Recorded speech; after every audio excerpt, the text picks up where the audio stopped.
In this lesson, we will learn how rhythm is a powerful principle to use when you want to lead your viewer's eye. Okay, so I'm starting out here just in the first example of rhythm right there under our fourth principle of composition. And let's just talk about what rhythm is.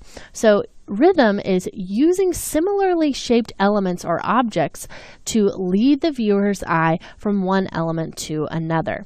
So in this example, you can see that the kind of outside edges of these people that we have here have created a pattern, and patterns can almost always be identified as rhythm.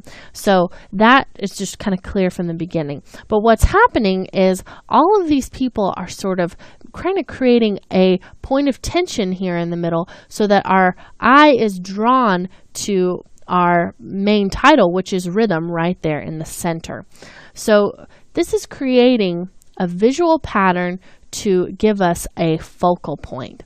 So this seems to be an element that I see a lot in motion graphics design nowadays.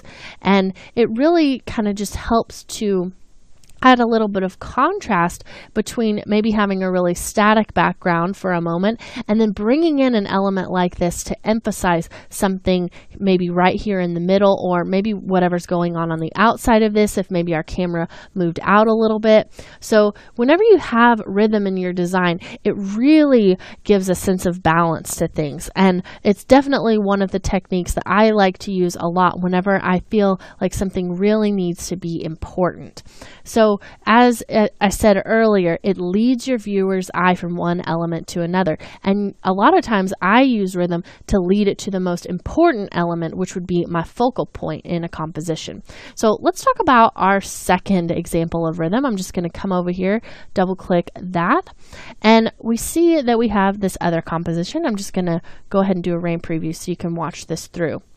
So now we have a little bit of a different kind of rhythm. This almost feels much more 3D. We were looking at a really 2D example earlier with those people.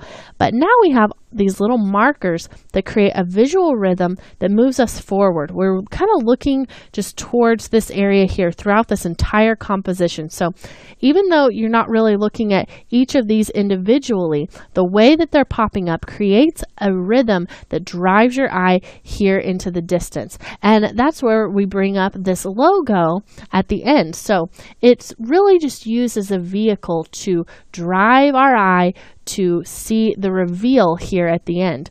And it's a really great way of introducing a new element that we haven't seen yet. So it's intentionally been left off here that we don't see that text that says Creative Development Series until we get to the end of this kind of camera pan over this map image.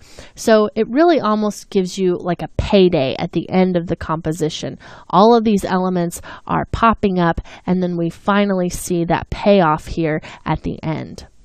So in this lesson, we learned that visual rhythm can drive the payoff of a composition and make for a fulfilling ending to a segment of a video.